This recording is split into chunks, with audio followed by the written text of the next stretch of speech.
বিসমিল্লাহির রহমানির রহিম। প্রিয় শিক্ষার্থীরা, আশা করি সকলেই ভালো আছেন। আমাদের গত ভিডিওটি যারা দেখেছেন আপনারা অনেকেই জানেন, আমাদের ওই ভিডিওতে আমরা দেখিয়েছি কিভাবে জেপিজি কিংবা পিএনজি ইমেজ থেকে আপনি অটোমেটিক ভেক্টর তৈরি করতে পারেন, ভেক্টর সিলুয়েট ডিজাইন করতে পারেন। কমপ্লিট একটা প্রসেস দেখানো হয়েছে এবং সাথে আমরা দুইটা টুলস শেয়ার করেছিলাম। সেই দুইটা টুলসের মধ্যে একটা হচ্ছে ইমেজ টু ভেক্টর স্ক্রিপ্ট। আপনার যে কোনো ধরনের ইমেজ থেকে আপনি ভেক্টর সিলুয়েট করতে পারবেন। আরেকটা হচ্ছে vector to artboard ready script, অর্থাৎ আপনার ভেক্টর করার পরে মার্কেট প্লেসে আপলোড করার জন্য, সঠিক আর্টবোর্ডে অটোমেটিক সেট আপ করার জন্য আপনার দ্বিতীয় যে স্ক্রিপ্টটা এটাকে ইউজ করতে হবে। সো প্রথম স্ক্রিপ্টটা ঠিকঠাকভাবে কাজ করলেও সেকেন্ড স্ক্রিপ্টে এসে অনেক ভাই আমাকে মেসেজ করেছেন যে ভাই এটাতে সেভ হচ্ছে, সব কিছু ঠিক আছে, কিন্তু ইপিএস 10 ভার্সনে আমি সেভ করতে পারছি না। তো এটা কিভাবে আমি ইপিএস 10 ভার্সনে সেভ করব? পরবর্তীতে আমি ওই বিষয়টি মাথায় রেখে নতুন আরেকটি স্ক্রিপ্ট নিয়ে আসি। যারা ইপিএস 10-এ সেভ করতে চায় তারা আমার 3 নাম্বার যে স্ক্রিপ্ট আছে এটাকে ইউজ করতে পারবে। সো যেহেতু 3 নাম্বার স্ক্রিপ্টটা কীভাবে ব্যবহার করবে একটা ভিডিও আমি দেখাইনি, বা এটা একেবারেই নতুন। সো এইটা আজকে আপনাকে দেখাবো এটা কিভাবে কাজ করে, কিভাবে আপনি এটাকে দিয়ে কাজ করাইতে পারবেন। প্রথম দুইটা স্ক্রিপ্টের টিউটোরিয়াল আমাদের পূর্বের যে ভিডিও আছে ওইটাতে আমরা দেখিয়েছি। যারা আমার এই ভিডিওটা প্রথম দেখছেন তারা আগের ভিডিওটি দেখে আসতে পারেন। দেন আমি তৃতীয় যে স্ক্রিপ্ট আছে এই স্ক্রিপ্টটা নিয়ে আজকে আমি দেখাবো এটা কিভাবে কাজ করতে হয়। তো আপনারা দেখতে পাচ্ছেন এখানে 3 নম্বর স্ক্রিপ্টে আমি লিখে রেখেছি AI to artboard ready EPS 10 save. অর্থাৎ আপনি আপনার যে এআই ফাইল, আপনি ইমেজ টু ভেক্টর স্ক্রিপ্ট, প্রথমত এই স্ক্রিপ্টটা ইউজ করে আপনি আগে ইমেজ থেকে ভেক্টর করে নেবের, অর্থাৎ ভেক্টর ফরম্যাটে এটা সেভ হবে এআই ফরম্যাটে, ঠিক আছে, এআই ভার্সনে সেভ হবে। দেন প্রথমটার ব্যবহার যখন শেষ হয়ে গেল, সেকেন্ডটা আপনি তারপর এবার ইউজ করবেন। এটা আপনি ইউজ করবেন AI to artboard ready EPS 10 save. So আপনার এআই ফাইলের ফোল্ডারটাকে সিলেক্ট করে দিলে বা ওই ডিজাইনগুলোকে সিলেক্ট করে দিলে কিন্তু আপনার আর্টবোর্ডটা খুব সুন্দরভাবে আপনি যেই সাইজ করবেন সেই সাইজে হবে এবং সেভ করে ফেলবে অটোমেটিক ইপিএস 10 এই ভার্সনে। সো এটাকে কিভাবে ইউজ করতে হয়, প্রথমত আমি একটা ফোল্ডারে খুব সামান্য কিছু ডিজাইন নিয়েছি। অনেক ক্ষেত্রে বেশি ডিজাইন নিলে সময় লেগে যায়, আমি যেহেতু শর্ট টার্মে দেখাবো। এখানে আপনারা দেখতে পাচ্ছেন আমি যে ফোল্ডারে প্রবেশ করেছি এই জায়গায় দুইটা আমার জেপিজি ইমেজ ছিল, সেই ইমেজকে আমি ভেক্টর করেছি কিভাবে, আমার image to vector script 1 number স্ক্রিপ্টটা ব্যবহার করে জেপিজিটাকে আমি ট্রেস করে এই দুইটা অ্যাডোবি ইলাস্ট্রেটর ফরম্যাট অর্থাৎ এআই ফরম্যাটে আমি সেভ করে ফেলেছি। এখন এই এআই ফরম্যাটটা কিন্তু আমি চাইলে মার্কেট প্লেসে আপলোড করতে পারবো না। কেন পারবো না? কারণ এইটার যে আর্টবোর্ডটা এইটা সঠিকভাবে তৈরি করা নাই। আপনারা দেখতে পাচ্ছেন এখানে এই ফাইলের সাইজ হচ্ছে মাত্র 233 কিলোবাইট, 250 কিলোবাইট। সো এইটা আপনি অ্যাডোবি স্টকে আপলোডই করতে পারবেন না, কারণ অ্যাডোবি স্টকে আপলোডের ন্যূনতম রিকোয়ারমেন্ট হচ্ছে 4 মেগাপিক্সেল, অর্থাৎ আপনাকে মিনিমাম 2,500 থেকে 3,000 পিক্সেলের উপরে সাইজটা করতে হবে। সো আমরা যেহেতু কাস্টম সাইজ করি 4,000 বাই 4,000 পিক্সেল, 6,000 বাই 6,000 পিক্সেল, এইটা সেট আপ আমরা অটোমেটিক আমাদের এই স্ক্রিপ্টের মধ্যে কিন্তু করতে পারবো। সো এই এআই দুইটা ফাইলকে আমি সঠিক আর্টবোর্ডে সেট আপ করার জন্য, সঠিকভাবে করার জন্য, আমার এখানে দুইটা ইমেজ আছে, বাট আপনারা এখানে শত শত হাজার হাজার ইমেজ রেখে কিন্তু এটা করতে পারবেন। এবং যারা অনেকেই আমাকে প্রশ্ন করেছেন গত ভিডিওতেই যে ভাইয়া এই স্ক্রিপ্টগুলো কি মান্থলি প্যাক কিনা, আমি কি মাসে মাসে এটাকে আবার আমাকে রিনিউ করতে হবে কিনা, এটা কত দিনের মেয়াদ থাকবে বা এটার কোনো লিমিটেশন আছে কিনা। তো এটার উত্তর হচ্ছে ভাইয়া এটা হচ্ছে একেবারে অফলাইন স্ক্রিপ্ট, আপনার এই স্ক্রিপ্টগুলোর কোনো মেয়াদ নেই। আপনার এটা আজীবন, আপনি যতদিন ব্যবহার করতে চান ততদিন ব্যবহার করতে পারবেন। যত খুশি ইমেজকে আপনি ভেক্টর করতে চান তত ভেক্টরকে কিন্তু আপনি ইপিএনজি থেকে, আপনি জেপিজি থেকে আপনি ভেক্টর কনভার্ট করতে পারবেন, যত চান ততই পারবেন, এটাতে কোনো লিমিটেশন নেই। এবং আপনার এককালীন আপনি নামমাত্র একটা ফি দিয়ে কিন্তু আমার কাছ থেকে নিতে পারছেন। সো এইটাকে কিভাবে ইউজ করব, প্রথমত আপনাকে যে স্ক্রিপ্টটা আমরা দিচ্ছি 3 নম্বর যে স্ক্রিপ্টটা এআই টু আর্টবোর্ড রেডি, অর্থাৎ আমার এখন ভেক্টর ফাইল রেডি আছে, আমি এখন এই এআই টু আর্টবোর্ড রেডি 3 নম্বর স্ক্রিপ্টটাকে টেনে আমি যদি অ্যাডোবি ইলাস্ট্রেটরে নিয়ে যাই, দেন এখানে ছেড়ে দিই, দেন আমাকে একটা পপ আপ মেনু দেখাবে। অ্যান্ড এইখান থেকে আমাকে সোর্স ফোল্ডারটাকে সিলেক্ট করতে হবে, যেই ফোল্ডারটাকে আমি আর্টবোর্ডটাকে ঠিক করতে চাই। আমার যতগুলো ফাইল আছে সবগুলোর আর্টবোর্ড যেন 4,000 বাই 4,000 হয়, 6,000 বাই 6,000, আমি যেমন করতে চাই তেমন যেন হয়। তো সোর্স ফোল্ডারে আমরা ব্রাউজে ক্লিক করে আমার যে 101 ফোল্ডারের ভিতরে যে ট্রেস করা ইমেজ আছে, আমি এই ইমেজ ফোল্ডারটাকে বা ভেক্টর ফোল্ডারটাকে সেট করে দিলাম। এরপরে আমার এক্সপোর্ট ফোল্ডার হবে কোনটা, অর্থাৎ আমি যে এক্সপোর্ট করব এই ফোল্ডারের ইমেজ বা ভেক্টরগুলোকে নিয়ে কাজ করবে, করার পরে এটা কোথায় সেভ করবে। সো ব্রাউজে ক্লিক করে আমরা সিলেক্ট করে দিব ওই ফোল্ডারটাকে সিলেক্ট করব, যেন এই ট্রেস্ট নামের যে ফোল্ডার আছে এটার ভেতরেই সবগুলোকে সেভ করে ফেলে। দেন আমার এখানে ফোল্ডার সিলেক্টেড হয়ে গেল। এবার খেয়াল করুন এখানে আপনার আর্টবোর্ডের সাইজ আছে। আর্টবোর্ড ডাব্লিউ এবং এইচ, ডাব্লিউতে উইথ এবং এইচতে হাইট।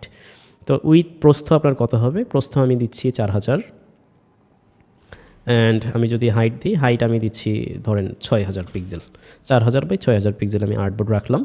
এবং এখানে আমরা মার্জিনের একটা অপশন দেখতে পাচ্ছি। মার্জিন কী কাজ করে, অর্থাৎ আর্টবোর্ডে আপনি যখন কাজ করলেন আপনার ইমেজটাকে একদম আর্টবোর্ডের সাথে লেগে থাকবে লাস্ট পর্যায়ে, নাকি আপনি একটু স্পেস রাখতে চান। সো আমরা স্পেস রাখতে পারলে কিন্তু বেটার। আপনি যদি 200, 300, 400 পরিমাণে স্পেস রাখেন তাহলে ডিজাইনটা দেখতেও ভালো দেখা যায়। সো আমি রেকমেন্ড করি 2 থেকে 300। আপনি যদি 4000 বাই 6000 বা 4000 বাই 4000 পিক্সেলের আর্টবোর্ড নেন, দেন আপনি 200 থেকে 400 এই পর্যায়ে আপনি মার্জিন রাখতে পারেন। আমি এখানে 300 মার্জিন রাখলাম। এখন আপনি এইগুলোকে কোন কোন ফরম্যাটে সেভ করতে চান, AI format, EPS 10 format, PNG format, JPG format, যেগুলো চান সবগুলোতে আপনি সেভ করে নিতে পারেন। আমার রেকমেন্ড হচ্ছে আপনি সব ফরম্যাটেই সেভ করে নেবেন। দেন ইপিএসটাকে আপনি অ্যাডোবি স্টকের জন্য ব্যবহার করবেন। দেন ইপিএস এবং জেপিজি এই দুইটা ফরম্যাটকে আপনি ফ্রি পিকের জন্য কিন্তু পরবর্তীতে ব্যবহার করতে পারবেন, কিংবা আরও অন্যান্য যে মার্কেট প্লেসগুলো আছে সেগুলোতে আপনি আপলোড করে আপনি কিন্তু আর্নিং করতে পারবেন। দেন আমার সব কিছু সেট আপ হওয়ার পরে এখন যদি আমি ওকে প্রেস করি, দেন আমার এটা কিন্তু অটোমেটিক কাজ করবে। একটু ওয়েট করতে হবে, এটা রেসপন্স করবে, একা একা ফোল্ডার থেকে ইমেজ বা ভেক্টরটাকে নিয়ে আসবে, দেন এটাকে আর্টবোর্ড বড় করবে এবং একা একাই সেভ করবে। সো আমরা কমপ্লিট প্রসেসটা দেখার জন্য একটু অপেক্ষা করি।